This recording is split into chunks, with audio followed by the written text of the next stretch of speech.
बस स्टार्ट। नमस्कार। नमस्कार भाई और बहनों, मैं योगेश पिछले 15 वर्षों से जीवन विद्या मध्यस्थ दर्शन से परिचित हूँ। ये एक 4-5 मिनट का मैंने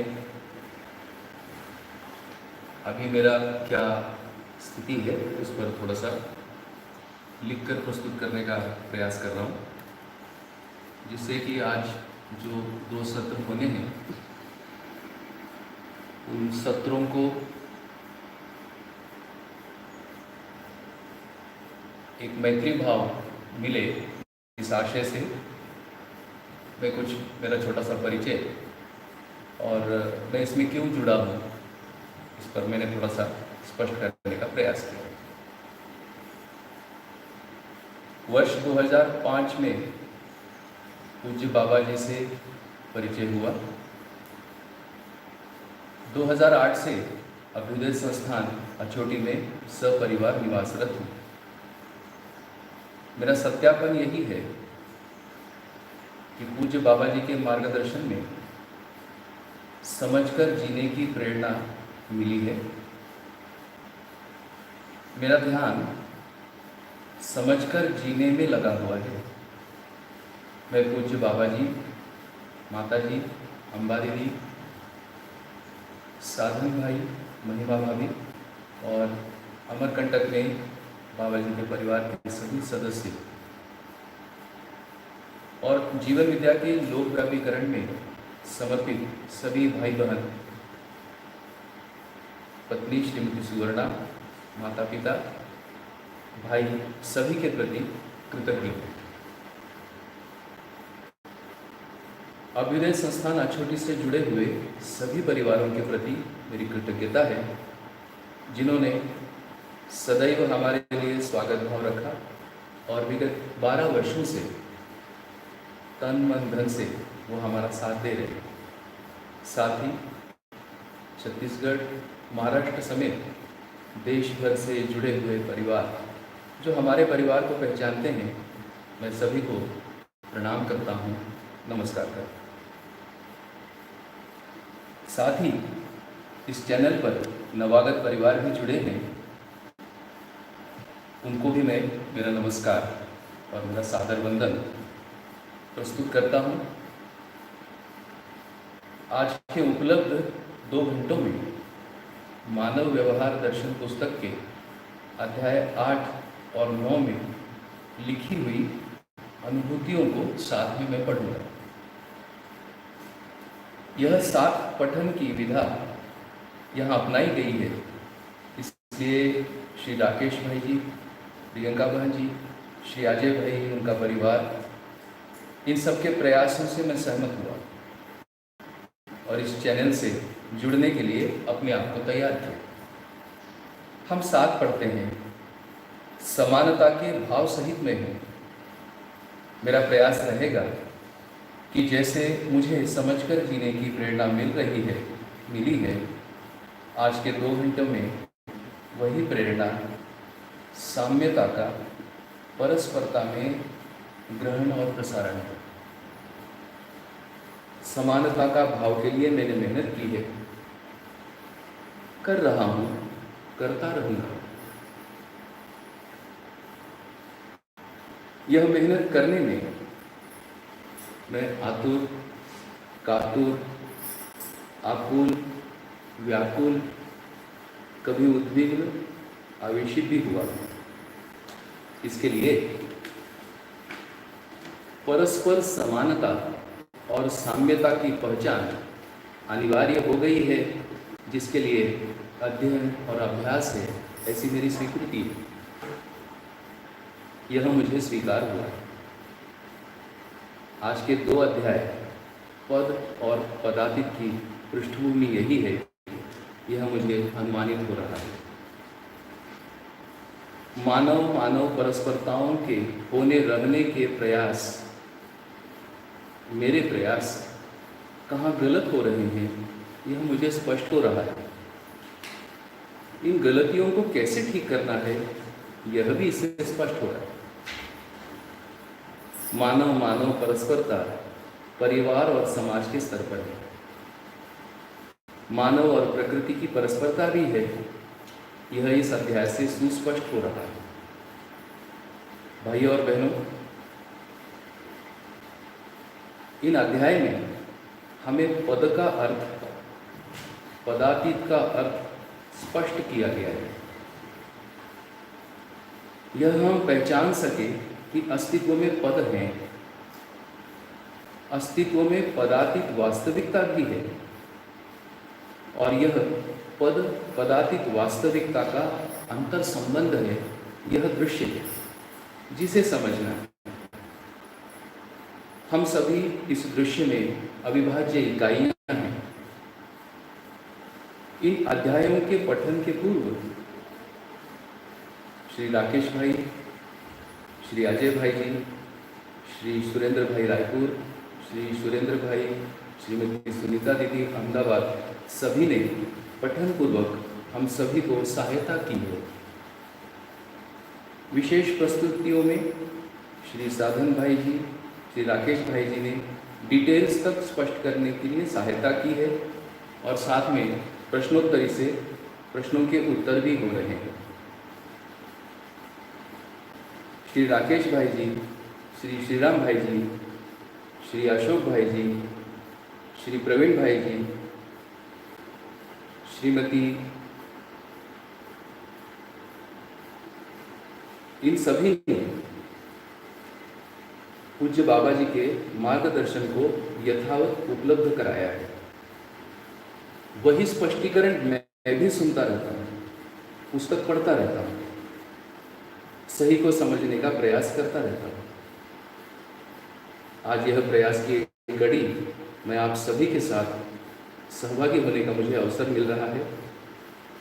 आप सभी के गंभीरता से ओत-प्रोत साथ संगत में मेरा ध्यान और सटीक होगा, यह अनुमान मुझे है, क्योंकि अध्ययन की मूल प्रेरणा मानव में निहित सामाजिकता ही है।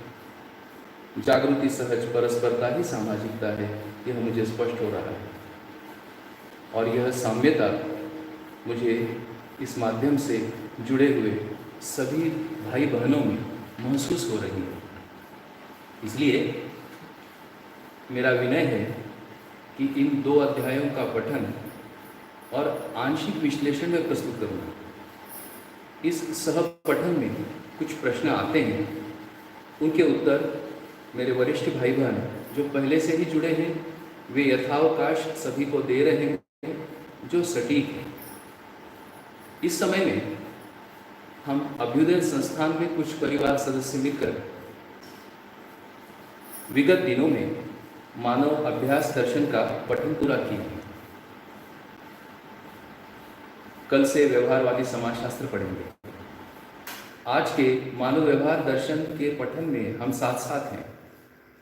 छत्तीसगढ़ से जुड़े हुए सभी बंधु भगिनी भी साथ साथ हैं, महाराष्ट्र राज्य से जुड़े हुए कुछ बंधु भगिनी भी साथ साथ हैं, और कल ही देवघर के भाइयों का फोन आया था, उन्होंने भी कहा कि हम इसके साथ पढ़ रहे हैं। मध्य दर्शन वाङ्मय में प्रस्तुत सर्वतोमुखी समाधान को समझकर जीने के लिए प्रयासरत है। प्रश्न मुक्ति अभियान चैनल के माध्यम से आप सभी के साथ जुड़कर एक सूत्रता को समझ रहे हैं। वातावरणस्थ संकेत ग्रहण एवं प्रसारण क्रिया ही एक सूत्रता है, और अध्ययन के लिए वातावरण आवश्यक है। ऐसा वातावरण बनाने में श्री राकेश भाई सहित सभी परिवारों ने सहयोग दिया है। यह वातावरण में गंभीरता है, यह एक सूत्रता की सफलता है, यह मेरा मानना है। अभी तक हमने मानव व्यवहार दर्शन पुस्तक में सहअस्तित्व, कृतज्ञता, सृष्टि दर्शन, मानव सहज प्रयोजन, निर्भ्रमता ही विश्राम, कर्म एवं फल, मानवीय व्यवहार, और आज पद और पदातीत दर्शन दृश्य दृष्टि अध्याय को पढ़ेंगे। मेरा मानना है कि आप सभी का मैं इस प्रक्रिया में सहायक हो सकता हूँ।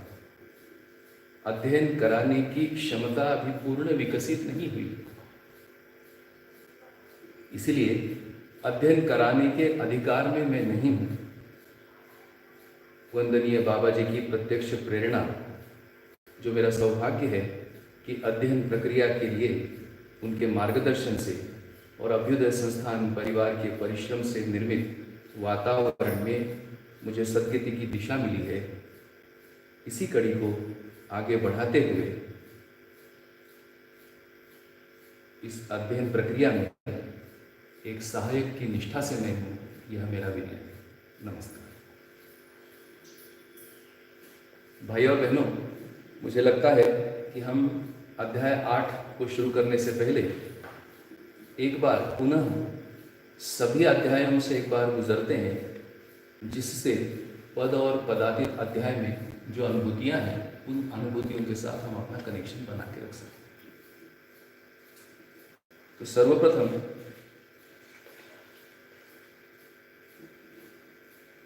हमने सह अस्तित्व अध्याय को पढ़ा, क्योंकि हम सभी को ये सूचना है कि मध्यस्थ दर्शन सह अस्तित्ववाद यह विकल्प है, और वंदनीय बाबा जी को यह विकल्प उन्हीं को अनुसंधान प्रक्रिया में स्पष्ट हुआ कि अनुसंधान कैसे होता है, और उन्हीं को जो प्रक्रिया सूझी, उस प्रक्रिया से सीधे सीधे सहअस्तित्व उनको स्पष्ट हुआ, और जो सहअस्तित्व अध्याय में स्पष्ट हुआ, उनकी अनुभूतियां उन्होंने सीधे सीधे हमें यहाँ पर उद्धृत की है, उनका मार्गदर्शन भी किया है, स्पष्टीकरण किया है, विश्लेषण किया है, जहाँ जहाँ आवश्यक है वहाँ परिभाषित किया है, और जीने के लिए स्वयं जीते हुए प्रमाण प्रस्तुत करते हुए हम जैसे विद्यार्थियों को मार्गदर्शन दिया, हमारे लिए उन्होंने कृपा की, और आज जो स्थितियाँ हम सभी में देख रहे हैं, ये उसी का फलन है। तो प्रथम अध्याय में सीधे सीधे सहअस्तित्व जैसे स्पष्ट हुआ, वैसे वैसे अनुभूतियाँ यहाँ पर लिखी हुई हैं। बस एक लाइन में पढ़ के सुनाता हूँ, आप सीधे कनेक्ट कर सकें। मैं नित्य, सत्य, शुद्ध एवं व्यापक सत्ता में संपृक्त जड़ चैतन्य प्रकृति को अनुभव पूर्वक स्मरण करते हुए मानव व्यवहार दर्शन का विश्लेषण करता हूँ, और साथ में नित्य, सत्य, शुद्ध, बुद्ध, ये कैसा है उसका वर्णन उन्होंने शब्दों के माध्यम से हमारे सामने प्रस्तुत किया। एक और पढ़ लेते हैं। व्यापक सत्ता में जागृत मानव में से के लिए कार्य व्यवहार काल में नियम के रूप में, विचार काल में समाधान के रूप में, अनुभव काल में आनंद के रूप में, और आचरण काल में न्याय के रूप में प्राप्त है, क्योंकि सत्ता में संपूर्ण प्रकृति संतृप्त अविभाज्य रूप में विद्यमान है। यही सहअस्तित्व है। अब इस सहअस्तित्व में कृतज्ञता को व्यक्त किया है। बस मैं पढ़ देता हूँ, अर्थ स्वतः स्पष्ट होता रहेगा। मैं कृतज्ञता पूर्वक उन सुपथ प्रदर्शकों की वंदना करता हूँ, जिनसे यथार्थता के स्रोत आज भी जीवित हैं। भाई और बहनों, सहअस्तित्व अनुसंधान से स्पष्ट हुआ, और इस स्पष्टता के क्रम में जहाँ से भी उन्नति और प्रगति के लिए प्रेरणाएं आई, वो सुपथ का मार्ग प्रशस्त होता हुआ दिखा। उन सभी के लिए यह कृतज्ञता बाबा जी ने व्यक्त किया है। तीसरा अध्याय है सृष्टि दर्शन। अब ये सहअस्तित्व का विश्लेषण प्रारंभ है कि ये जो सृष्टि है, इस सृष्टि को समझने का आदिकाल से प्रयास किया है। इन सृष्टि के जो मार्मिक स्थलियां हैं, जिससे ये सृष्टि दर्शन हमको स्पष्ट होता है, वो सारी मार्मिक स्थलियां बाबा जी ने हमको यहाँ पर वर्णन करके बताई हुई है, जिसमें 4 अवस्थाएं हैं, उसमें पद है, इन अवस्थाओं का अंतर संबंध है, यह सृष्टि दर्शन में स्पष्ट किया है। आप सभी ने पढ़ा होगा, इसमें किरण, विकिरण जैसी चमत्कृत करने वाली जो प्रकृति की विशिष्टता है और जिस कारण ये प्रकृति का ताना बाना एक व्यवस्था के रूप में हम सभी लोगों के सामने प्रत्यक्ष है, आज भी प्रत्यक्ष है, यह सब स्पष्ट हो रहा है। एक अंतिम लाइन में इसमें कह के हम आगे बढ़ते हैं। जैसे जो हमारे लिए सोचने का मुद्दा इसमें उदाहरण के लिए है कि पदार्थावस्था धन श्रम बराबर प्राणावस्था, प्राणावस्था धन श्रम बराबर जीवावस्था, जीवावस्था धन श्रम बराबर भ्रमित ज्ञानावस्था, भ्रमित ज्ञानावस्था धन श्रम बराबर विश्राम अर्थात सह अस्तित्व में अनुभूति। इसका विश्लेषण सब में हुआ ही है। तो सृष्टि दर्शन में अगला जो पड़ाव आता है वह है मानव सहज प्रयोजन।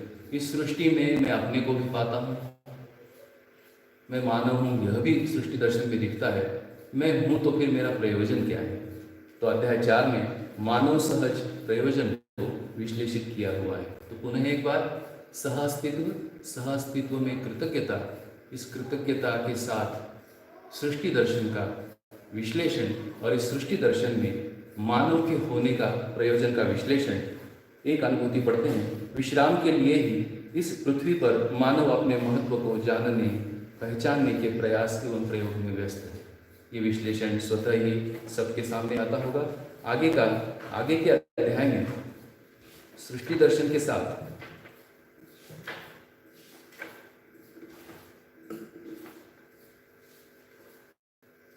अध्याय 5 में निर्भ्रमता ही विश्राम, मानव सहज प्रयोजन स्पष्ट हो गया। अब इस प्रयोजन को निर्भ्रमता ही विश्राम के साथ, निर्भ्रमता क्या है इस पर हमें विश्लेषण किया है। अशेष मानव विश्राम की आशा और प्रतीक्षा में है, समाधान की ओर विश्राम तथा समस्या की ओर श्रम का अनुभव है। इस तरह से सफलता केवल निर्भ्रम अथवा निर्भ्रांत अवस्था में ही है, इस बात का ध्यान आकर्षण किया है। तो इस तरह से मानव सहज प्रयोजन स्पष्ट हुआ। क्यों जीना है, कैसे जीना है, उसका समाधान है। और इसके साथ हम कैसे निर्भरता को पहचान सकते हैं, इस आधार पर उसका ध्यान आकर्षण है। अध्याय 6 में कर्म एवं फल, इसकी एक जिज्ञासा है कि कर्म क्या है और फल क्या है। तो सहअस्तित्ववादी नजरिए से कर्म और फलों का भी विश्लेषण है। कल काफी अच्छा सा विश्लेषण सुनीता भाभी ने प्रस्तुत किया है, आप सबका उस पर ध्यान गया ही होगा। अब इसमें अध्याय 7 में जहाँ कर्म और फल के बारे में हमारा मन में जो शंकाएं थी, संशय थे, दूर हुए। अब मानवीय व्यवहार क्या है, मानवीय व्यवहार पर स्पष्टीकरण दिया है। इसमें लौकिक व्यवहार और पारलौकिक व्यवहार पर हम सबका ध्यान गया ही होगा।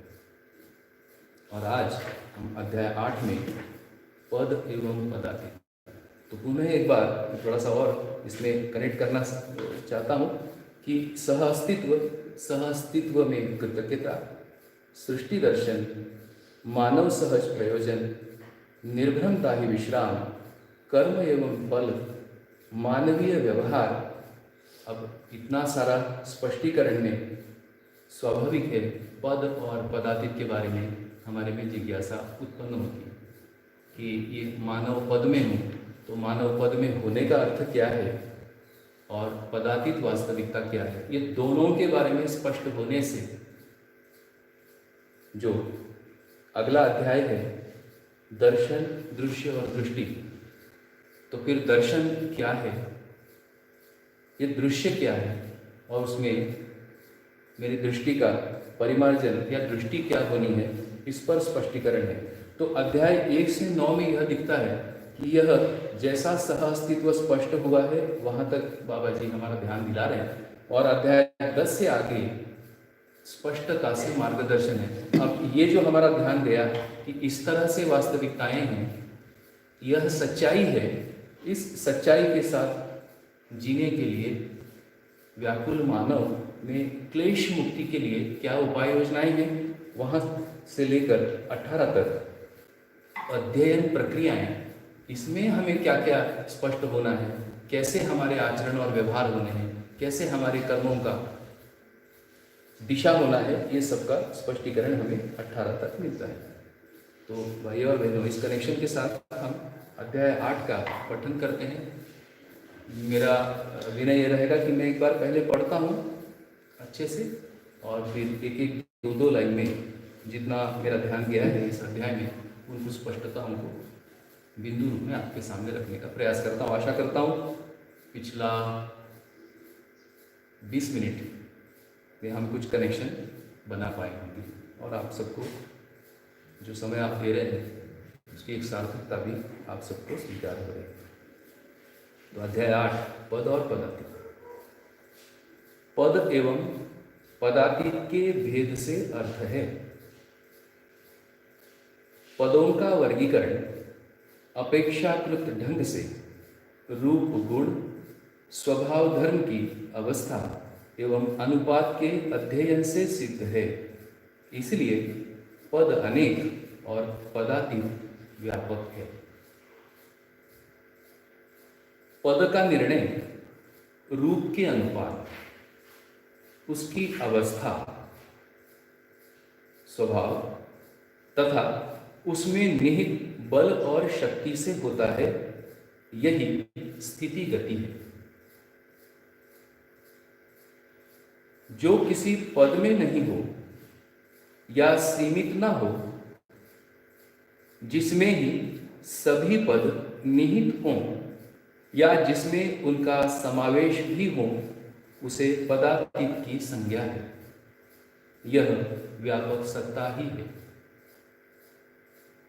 आकार, आयतन और घनत्व के भेद से रूप का, नाम, गति, भाषा, परिभाषा के भेद से शब्द का तथा उद्भव, विभव एवं प्रलय के भेद से गुण की अवस्था एवं अनुपात है।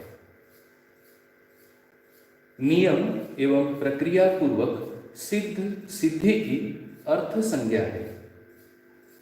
आचरण ही नियम है।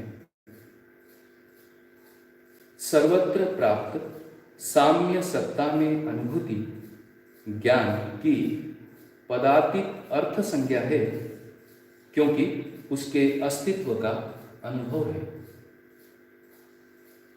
यह साम्य सत्ता संपूर्ण क्रिया के मूल रूप में है और मानव के द्वारा ज्ञान के रूप में प्राप्त है और स्पष्ट है।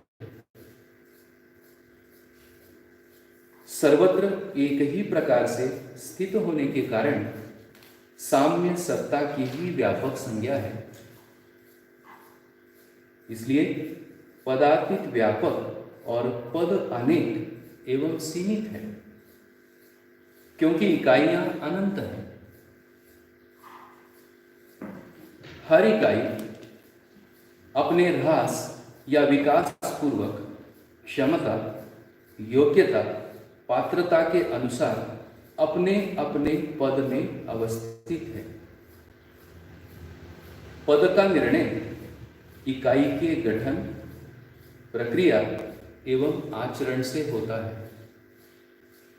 पद भेद से अर्थ भेद, अर्थ भेद से आचरण और व्यवहार भेद, आचरण और व्यवहार भेद से प्रक्रिया भेद तथा प्रक्रिया भेद से अर्थ भेद है। 6 ओर से सीमित पिंड की इकाई तथा ऐसी अनेक इकाई अथवा इकाइयों के समूह को अनंत एवं असीम स्थिति को निरपेक्ष ऊर्जा की संज्ञा है। यही व्यापक सत्ता है। व्यापक निरंतर मानव के द्वारा आनंद के अर्थ में अनुभूत है। सीमित अर्थ से मात्र सुख और दुख भासता है। सुख और दुख का मन वृत्ति में भास, वृत्त चित्ती में, वृत्ति चित्त में आभास होता है। सुख की निरंतरता में चित्त बुद्धि में प्रतीति, आत्मा में अनुभूति होना पाया जाता है, जिसकी निरंतरता होती है। इच्छानुसार द्रवित होने वाले और चेष्टा करने वाले अंग की इंद्रिय संज्ञा है, जिनको शब्द, स्पर्श, रूप, रस और गंधेंद्रियों के नाम से जाना जाता है। परिणामवादी फल की ओर की गई चेष्टा या प्रयास को अपूर्ण प्रयास एवं अपरिणामवादी फल की ओर अर्थात क्रियापूर्णता और आचरण पूर्णता के अर्थ में की गई चेष्टा का प्रयास को पूर्ण प्रयास संज्ञा है। नित्य एवं शाश्वत सत्ता में सत्य प्रतीति, सत्य प्रतीति से सत्य बोध व अनुभूति, सत्य बोध व अनुभूति से संतुलन, संतुलन से स्फुरण, स्फुरण से जागृति, जागृति से समाधान, समाधान से व्यवहार शुद्धि, व्यवहार शुद्धि से सह अस्तित्व, सह अस्तित्व से स्वर्गीयता, स्वर्गीयता से निर्विरोध भाव तथा निर्विरोध भाव से नित्य सत्य शाश्वत सत्य बोध है। आवश्यकता भेद से ही लक्ष्य भेद है, जिसमें चैतन्य पक्ष की जागृति पारलौकिक लक्ष्य से मानव जीवन सफल होता है, अन्यथा असफल ही है। विकृत विचार से मूलतः व्यवहारिक व्यवधान तथा सुसंस्कृत संस्कार से व्यवहार सुगमता पाई जाती है। सर्वशुभ।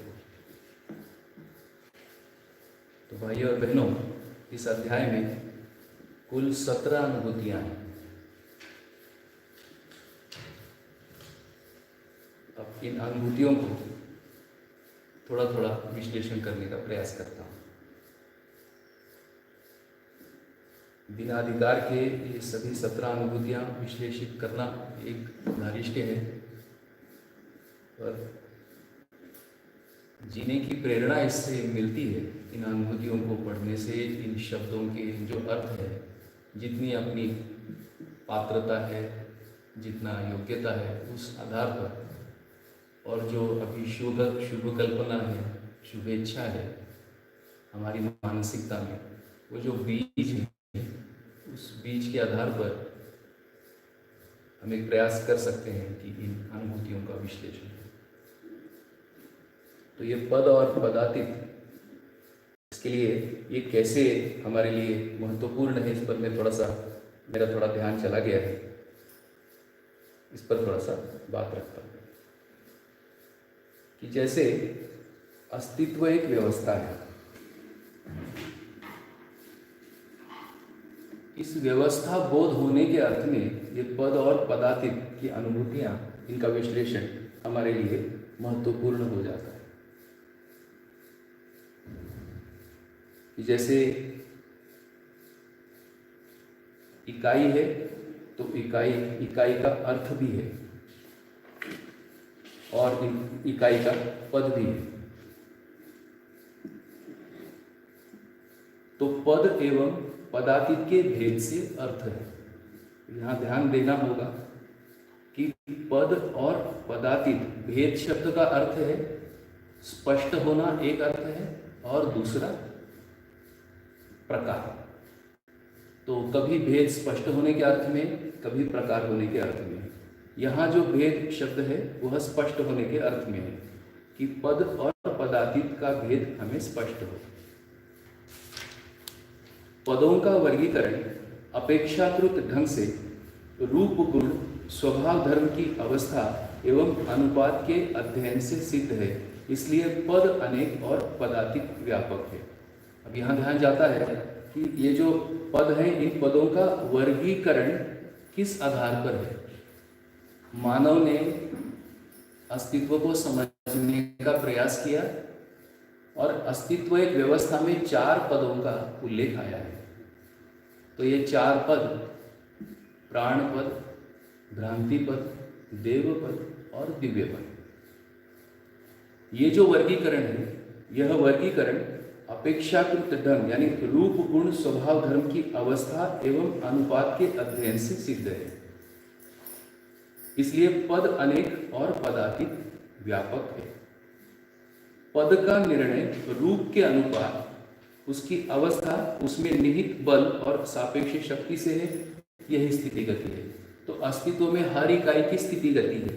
अब यहाँ जो निहित बल और शक्तियाँ हैं उसको हम इसके पूर्व में जो सूचनाएं हमको मिली हैं सापेक्ष शक्तियों से इकाइयों का जो स्थिति गति है उस पर हमारा ध्यान चला जाता है। तो जो इकाई का जो पद का निर्णय है वो इस तरह से रूप का जो अनुपात है, अब यहाँ जो रूप का अनुपात है उसमें अस्तित्व की पुनः मूल सूचना कि अस्तित्व रूपात्मक है और अरूपात्मक है। तो रूपात्मक अस्तित्व इकाइयां हैं और अरूपात्मक अस्तित्व व्यापक सत्ता है। इस अर्थ में जो इकाइयों में जो निहित बल और शक्ति है वह उसका रूप के अनुपात के अर्थ में है। फिर अगली है, जो किसी पद में नहीं हो या सीमित ना हो, जिसमें सभी पद निहित हो, जिसमें उनका समावेश भी हो, उसे पदातीत की संज्ञा है, यह व्यापक सत्ता है।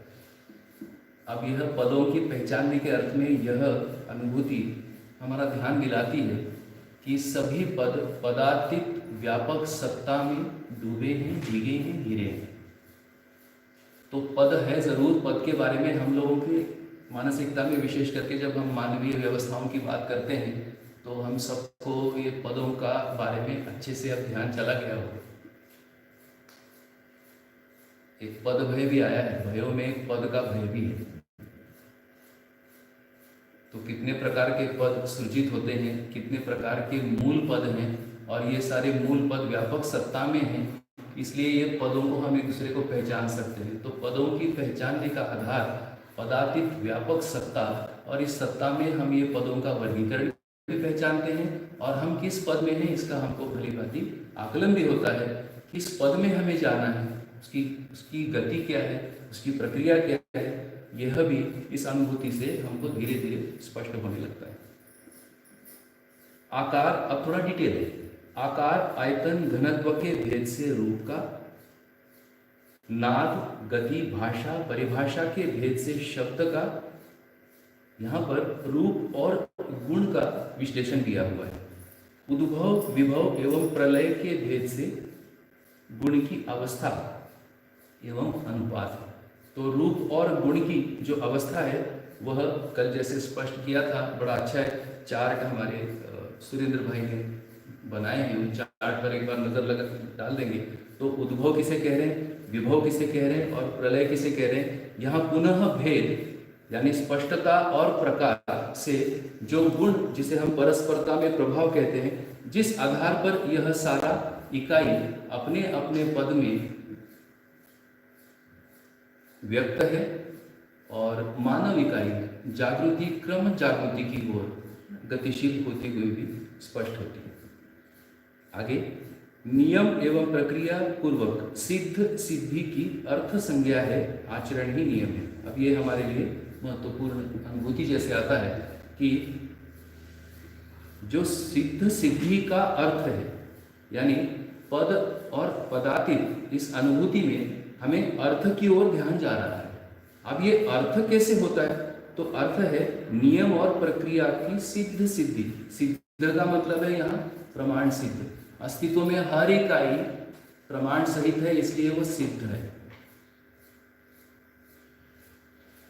अब हमारा ध्यान जा रहा है कि हमें भी प्रमाणित होना है, तो फिर हमें भी सिद्ध होना होगा। हमें सिद्ध होना है तो फिर हमें नियम की और प्रक्रिया की जानकारी होना आवश्यक है। तो ऐसे नियम और प्रक्रिया पूर्वक हम प्रमाण सिद्ध होकर हम अपने अर्थ को प्राप्त करेंगे। यही हमारा मानव पद का अर्थ दिखता है। अब इसमें आचरण ही नियम है, इस जगह पर ध्यान दिया है। तो जो अध्ययन है वो आचरण का है, आचरण का अध्ययन है यानी नियम का अध्ययन है, और ऐसे नियम के अध्ययन के साथ ही प्रक्रिया है, और इस प्रक्रिया से हम सिद्ध सिद्धि की ओर पहुंच सकते हैं, यानी हम अपने अर्थ की ओर पहुंच सकते हैं, जो ही हमारा अर्थ को समझना अभिलक्ष्य है। सर्वत्र प्राप्त साम्य सत्ता में अनुभूति ज्ञान की पदातीत अर्थ संज्ञा है, क्योंकि उसके अस्तित्व का अनुभव है। ये एक अनुभूति है जो हमें अनुभव सिद्ध व्यक्ति से आ रही है, इसलिए अभी तो मैं इसको मान रहा हूँ क्योंकि इसका अनुभव है। इस अनुभव के आधार पर जो इसके पूर्व की पद का वर्गीकरण, पदों को समझना, रूप गुण स्वभाव धर्म को समझना, इसका आधार यह साम्य सत्ता जो कि क्रिया के मूल रूप में है और मानव के द्वारा ज्ञान रूप में प्राप्त है, यह स्पष्ट है। तो मानव में जो ज्ञान है, उस ज्ञान की ओर यह अनुभूति हमारा ध्यान दिलाती है। सर्वत्र एक ही प्रकार से स्थित होने के कारण साम्य सत्ता की ही व्यापक संज्ञा है। ये पुनः एक बार कि ये पद और पदातीत के अर्थ में जो सर्वत्र एक प्रकार से स्थित है, उसके कारण साम्य सत्ता ही व्यापक संज्ञा है। इसलिए पदातीत व्यापक और पद अनेक एवं सीमित है क्योंकि इकाइयां अनंत है। पुनः एक बार ध्यान दिलाया है, सर्वत्र एक साथ वर्तमान व्यापक और उसमें इकाइयां अनेक है और ये इकाइयां पद सहित हैं, यह ध्यान दिलाया है। अगला महत्वपूर्ण अनुभूति है, शायद थोड़ा सा ध्यान चला जाए। हर इकाई अपने ह्रास या विकास पूर्वक क्षमता, योग्यता, पात्रता के अनुसार अपने अपने पद में अवस्थित है। ये ध्यान देने लायक इकाई, ये अनुभूति है। हर इकाई अपने ह्रास या विकास पूर्वक क्षमता, योग्यता और पात्रता के अनुसार अपने अपने पद में अवस्थित है। अब यहाँ पर पद चक्र पर ध्यान चला जाता है कि प्राण पद, भ्रांति पद, देव पद और दिव्य पद।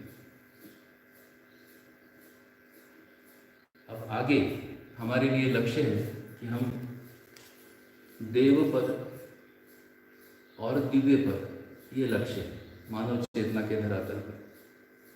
अब इस लक्ष्य की ओर हम कैसे गतित हो सकते हैं, उस अर्थ में अगला अनुभूति दिया है। पद का निर्णय इकाई के गठन, प्रक्रिया एवं आचरण से होता है। यहाँ पर मैं 2-3 विश्लेषण प्रस्तुत करना चाहूँगा कि ये जो निर्णय है, इस निर्णय में कारण गुण गणितात्मक तथ्यों की हमें जानकारी होना है। कोई घटना घटता है तो उसका कारण है, परस्परता में प्रभाव गुण है और मात्रा गणित है। इस तरह से कारण गुण गणितात्मक तथ्यों की जानकारी से हम मानव पदों का निर्णय, गठन, प्रक्रिया एवं आचरण, इसकी स्पष्टता से हम अपने पद का निर्णय हम कर सकते हैं कि हम किस पद में हैं। ज्ञान अवस्था के पद में हैं तो ज्ञान अवस्था के पद में होने का अर्थ क्या है और इसका निर्णय हम कैसे कर सकते हैं, यह अनुभूति से हमें यहाँ स्पष्ट होता है। फिर दिया हुआ इस अनुभूति में पद भेद से अर्थ भेद, अर्थ भेद से आचरण और व्यवहार भेद। पद को हम पुनः स्थिति गति से देख सकते हैं, जैसे ऊपर वाला अनुभूति है स्थिति गति, उसमें जो निहित बल शक्ति है वहाँ पर देख सकते हैं। पद का निर्णय के लिए जो रूप के अनुपात, उसकी अवस्था, यहाँ पर हमारा ध्यान जाता है। उस भेद से अर्थ भेद, यानी अर्थ क्या है भाई, इकाई का जो प्रमाण आ रहा है वही उसका अर्थ है। तो पद भी है और उसका प्रमाण भी है। इस रूप में ये हमको प्रकार से भी और स्पष्टता से भी पद भेद से अर्थ भेद मिलता है। इस तरह से अस्तित्व में जो व्यवस्था है वह व्यवस्था हमारे लिए स्पष्ट होने लगती है। अर्थ भेद से आचरण और व्यवहार भेद, जैसा जिसमें अर्थ है वैसा उसका आचरण और व्यवहार भी हमें स्पष्ट होने लगता है। आचरण और व्यवहार भेद से प्रक्रिया भेद और प्रक्रिया भेद से पुनः अर्थ भेद है। तो जो मेरा थोड़ा सा ध्यान चला गया कि पद और पदातीत के अध्याय में जो अनुभूतियाँ हैं, उन अनुभूतियों से हमें अर्थ भेद होना है। सरल यदि मैं कहूँ तो 4 अवस्थाएं हैं। उन चार अवस्थाओं का अंतर संबंध स्पष्ट होना है। जैसे पदार्थ अवस्था, प्राण अवस्था, जीव अवस्था और ज्ञान अवस्था। तो पदार्थ अवस्था और प्राण अवस्था में अंतर क्या है? कैसे समझ में आता है कि ये पदार्थ अवस्था की इकाई है, ये प्राण अवस्था की इकाई? प्राण अवस्था और जीव अवस्था, इनमें क्या अंतर है?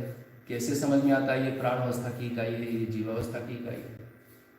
जीव अवस्था और ज्ञान अवस्था, इसमें अंतर संबंध और कैसे हमको स्पष्ट होता है कि ये जीव अवस्था की इकाई है और ये ज्ञान अवस्था की इकाई है? तो इस रूप में एक अनुभूति उसके पहले यही है कि ज्ञान अवस्था की इकाई में इसके पूर्व के अवस्थाओं के सभी स्वभाव, गुण स्वभाव इसमें शामिल है, लेकिन गुण स्वभाव शामिल होते हुए भी ज्ञान अवस्था से उससे अधिक कुछ है। ये जो अधिक क्या है, ये अधिक पर यदि हमारा ध्यान चला जाए तब इस ओर से हमें पद भेद से अर्थ भेद, यानी फिर मैं मानव हूँ तो मानव होने का अर्थ भेद यानी मुझको स्पष्ट हो जाए। और यहाँ जैसे बाबा जी ने उनको विश्लेषित किया है कि मानव पद, देव पद और दिव्य पद हमारा गंतव्य है, तो भ्रांति पद से निकलकर जिसके लिए संक्रमण प्रणाली दिया हुआ है वो अस्तित्व में ही नियम है।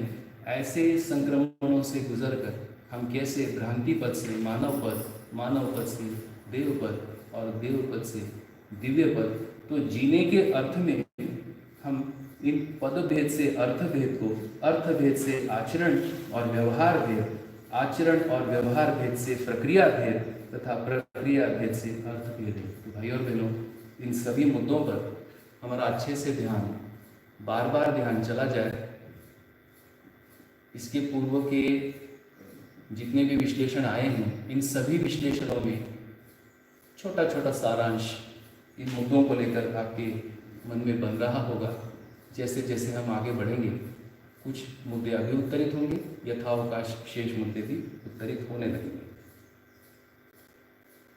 और ये भेद स्पष्ट होना ये आवश्यक है, जिससे हमें अर्थबोध होने की प्रक्रिया सुगम होने लगेगी। अब इकाई का डिटेल दिया है। 6 ओर से सीमित पिंड की इकाई तथा ऐसी ही अनेक इकाई अथवा इकाइयों के समूह को अनंत एवं असीम को निरपेक्ष ऊर्जा संज्ञा है, यही व्यापक सत्ता है। व्यापक निरंतर मानव के द्वारा आनंद के अर्थ में अनुभूत है। तो यहाँ एक ध्यानाकर्षण है कि कैसे हम पहचानें कि व्यापक सत्ता में हमें अनुभूति हुई है। तो उसका एक लक्षण दिया है कि व्यापक निरंतर मानव के द्वारा आनंद के अर्थ में अनुभूत है। तो मानव के आनंद के मूल में व्यापक सत्ता, जो कि पारदर्शी, पारगामी और सर्वत्र एक साथ व्यापक है, इस सत्ता में अनुभूत होना ही जो प्रकटन है मानव के लिए, उसको कहते हैं सार्वभौम व्यवस्था। तो इस रूप में आगे कर्म दर्शन, अभ्यास दर्शन, अनुभव दर्शन में जीने के साथ साथ कैसे व्यापक सत्ता की अनुभूतियाँ हमें होने की संभावना है, उस पर बाबा जी ने ध्यान आकर्षण किया है। अब ये जो अंतिम 5 अनुभूतियाँ हैं, देखिए ये हमारे अभी के यथास्थिति को पहचानने में और मैं कहाँ हूँ, कहाँ से कहाँ जाना है, इस ओर हमारा ध्यान आकर्षण किया है। ये अनुभूति मुझको एक सरल प्रकटन के रूप में स्वीकार हुई है। देखिए इतनी सरल भाषा में हमारा सहज ध्यान दिलाया है। सीमित अर्थ से मात्र सुख और दुख भासता है। मुझको लगता है मेरे सहित अभी तो मेरी स्थिति यही है कि सुख भी भासता है, दुख भी भासता है। तो सीमित अर्थ से मात्र सुख और दुख भासता है। सुख और दुख का मन वृत्ति में भास, वृत्ति चित्त में आभास होता है। तो भाई और बहनों, इतने विश्लेषणों के बाद अब हमको स्पष्ट हो रहा है कि सुख है तो क्यों है, दुख है तो क्यों है, और क्या हम ऐसी स्थिति में रहना चाहेंगे कि ये सुख दुख भासता है और उसका हमें आभास होता है। तो जन्म से ही मानव ने सुख का लक्ष्य चयन किया है। अब ये सुख की निरंतरता के अर्थ में अगला ध्यानाकर्षण है कि सुख की निरंतरता चित्त बुद्धि में प्रतीति। अब सहज रूप में ध्यान हमारा जाता है कि प्रतीति होना ही सुख की निरंतरता का प्रारंभ है। उसके पूर्व हमें स्पष्ट हो जाए कि ये सुख है, ये दुख है। इस तरह से सुख दुख की स्पष्टता होना और निरंतर सुख कैसे होगा और निरंतर सुख का स्रोत क्या है, उस रूप में यदि हम पद और पदातीत इस अनुभूतियों की बारीकियों को यदि हम पहचानने लगेंगे तो हमें यह स्वीकार होगा कि सुख की निरंतरता में जहाँ होना है वह चित्त परिवेश है और किसके संयोग में होना है वह बुद्धि है। तो ऐसे चित्त बुद्धि में प्रतीति और आत्मा में अनुभूति होना पाया जाता है जिसकी निरंतरता होती है। अब इसमें इंद्रियों पर ध्यान आकर्षण कैसे किया भाई? तो अब हम मानव हैं, तो हम मानव शरीर हैं, तो हम सभी चाहते हैं कि ये इंद्रियां नियंत्रण में रहें, क्योंकि इंद्रियों के नियंत्रण से ही संवेदनाओं का नियंत्रण है और संवेदनाओं का नियंत्रण से ही संज्ञानीयता के धरातल की ओर हमारा गति होना है। इतना सूचना तो हमें मिल गया है। तब इंद्रियों का पुनः एक बार स्पष्टता किया है। इच्छा अनुसार द्रवित होने वाले और चेष्टा करने वाले अंग की इंद्रिय संज्ञा है, जिनको शब्द, स्पर्श, रूप, रस और गंधेंद्रियों के नाम से जाना जाता है। अब यहाँ स्वतः स्पष्ट है कि इच्छा मैं करता हूँ, मेरी इच्छा से ही ये इंद्रियां द्रवित होती हैं। अब इन इंद्रियों का उपयोग, सदुपयोग, प्रयोजनीयता के अर्थ में इंद्रियों को पहचानना, यही बाबा जी ने विकल्प के रूप में ये मानव को दिया है कि शरीर का भुलावा नहीं दिया जा सकता। शरीर का साधन के रूप में उपयोग, सदुपयोग और प्रयोजनीयताओं के अर्थ में इंद्रिय नियंत्रण के साथ शब्द, स्पर्श, रूप, रस, गंधेंद्रियों द्वारा जो संवेदनाएं हैं, इन संवेदनाओं को संज्ञानीयता के अर्थ में हम गति कर पाना, ये मुझे को लगता है कि यही इच्छा में आना। यदि आप कुछ एक उदाहरण को और सुनना चाहेंगे तो मैं व्यवहारवादी समाजशास्त्र में प्रथम के अध्याय में 9 प्रकार की इच्छाओं का बाबा जी ने एक वर्णन दिया हुआ है। तो ये 9 प्रकार की इच्छा, इसको एक बार पढ़ लेने से ये जो संवेदनाओं का नियंत्रण कैसे संभव होगा, तो इच्छा में कंटेंट आना, इच्छा में प्रमाणित होने के कंटेंट आने से ये इच्छा अनुसार द्रवित होने वाले और चेष्टा करने वाले इंद्रियों को हम, ये जो संवेदनाएं हैं, इन संवेदनाओं को हम संज्ञानीयता के अर्थ में संलग्न करने में हम प्रारंभ कर सकते हैं, जिससे जो इसके पूर्व अनुभूति है, सुख की निरंतरता में चित्त बुद्धि में प्रतीति, आत्मा में अनुभूति होना पाया जाता है, जिसकी निरंतरता है, इसका प्रारंभ होने की संभावना है। अब चूंकि इच्छा है तो इच्छा में हम कुछ पाना चाहते हैं। तब अगला ध्यान गया कि परिणामवादी फल की ओर की गई चेष्टा या प्रयास को अपूर्ण प्रयास स्वतः स्पष्ट है।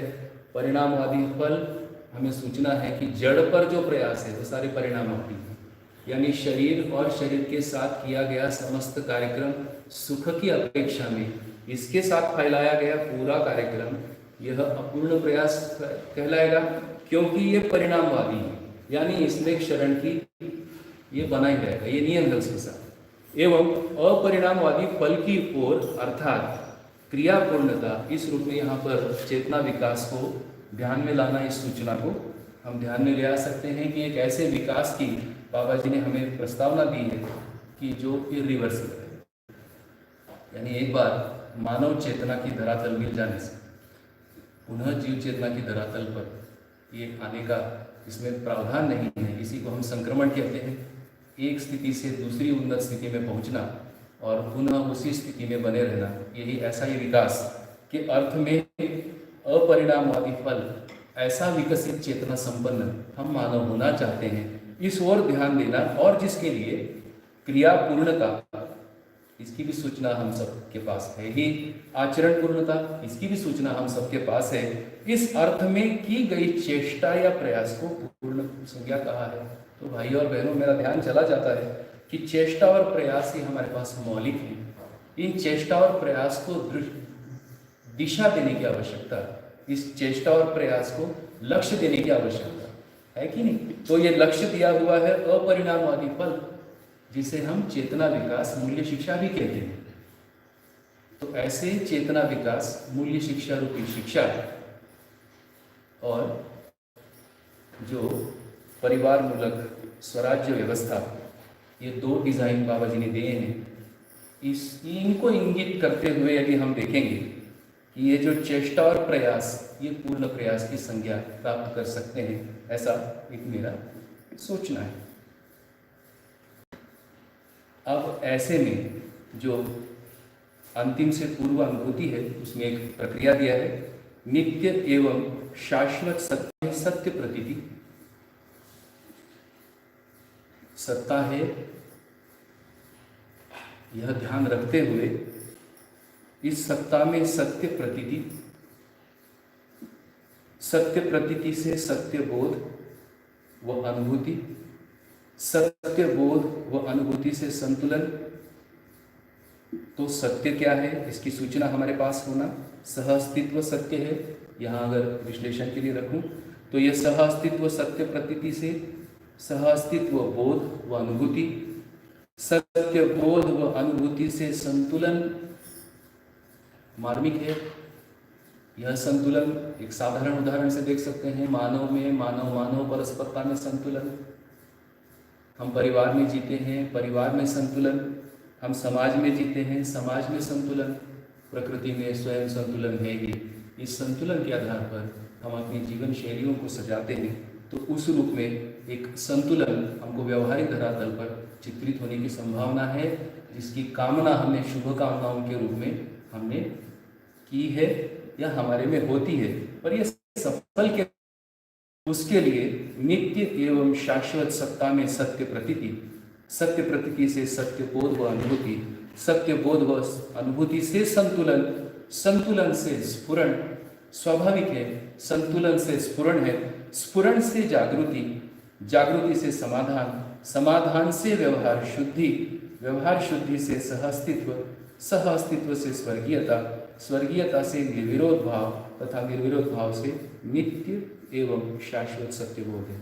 तो ये गहराई से इन अनुभूतियों को बारंबार बारंबार विश्लेषित करके ये हमारे में स्थिर होना, तो जो समझकर जीने में जो हमारा समझ की अवधारणा है, ये अवधारणा के लिए ये अनुभूति हमारे लिए प्रेरणादायी, ध्यानाकर्षण करने वाली है। अब जो अंतिम अनुभूति है, उस अनुभूति में मेरा ध्यान गया कि यह मानो ऐसे जागरूक व्यक्ति हमसे पूछ रहा है, आवश्यकता है कि 16 अनुभूति हमने सुनी, उन्हें एक बार हमारा ध्यान दिलाया है कि ये सब की आवश्यकता है कि नहीं। तब ध्यान दिलाया, आवश्यकता भेद से ही लक्ष्य भेद है। यदि मेरी आवश्यकता है और ये आवश्यकता मुझको स्पष्ट होती है, इस रूप में मुझे लक्ष्य भी स्पष्ट होता है, जिसमें चैतन्य पक्ष की जागृति पारलौकिक लक्ष्य से मानव जीवन सफल होता है, यह ध्यान दिलाया है। अब पारलौकिक यानी इंद्रियातीत अनुभव, यह सारा पारलौकिक कहलाता है, अन्यथा असफल ही है। विकृत विचार से मूलतः व्यवहारिक व्यवधान तथा सुसंस्कृत संस्कार से व्यवहार सुगमता पाई जाती है। तो एक छोटा सा अभ्यास भी मुझको इसमें ध्यान चला जाता है कि विकृत विचार से व्यवहारिक व्यवधान होते हैं, और ऐसा व्यवहारिक व्यवधान से रास्ते बंद होते हैं या सिकुड़े होते हैं। मार्ग प्रशस्त होना हो जागृति का या लक्ष्य का, तो सुसंस्कृत संस्कार होना, जिससे कि व्यवहार सुगमता मानव मानव में होकर और ये पद और पदातीत अनुभूति से हम सिद्ध होकर आगे दर्शन, दृश्य और दृष्टि, ये कैसा सजा हुआ है, इसकी ओर अपन ध्यान कर सकते हैं। तो लगभग 1 घंटा पूरा हो रहा है। जितना मेरा छोटा सा प्रस्तुति था उसको मैं यहाँ पर रुकता हूँ। आशा करता हूँ आपकी अपेक्षा अनुरूप ही हुआ होगा। तो कमियाँ तो हैं ही, तो इन कमियों को नज़रअंदाज करते हुए और जो जो आपको सार्थक लगा होगा, ध्यान गया होगा, मैं पुनः आप सबका सुनने के लिए, समय लेने के लिए, और जितने हमारे संस्थान के परिवार के लोग भी हैं, शायद आपको दिखने दोपहर में हमारा सबको नमस्कार। हाँ, सब आपको सब नमस्कार। मीना भाभी हैं यहाँ पर, पूर्णिमा दीदी हैं और रेखा दीदी हैं, और इस सब का संयोजन कर रहे हैं गोपाल भाई, राकेश भाई भी थोड़ी देर आए थे। पूरा संस्थान परिवार हम सब साथ में है। तो संस्थान से सभी की ओर से आप सभी को सुनने वालों को नमस्कार, धन्यवाद। दोपहर में हम 3:30 बजे मिलते हैं अगले अध्याय के लिए। 3:30 बजे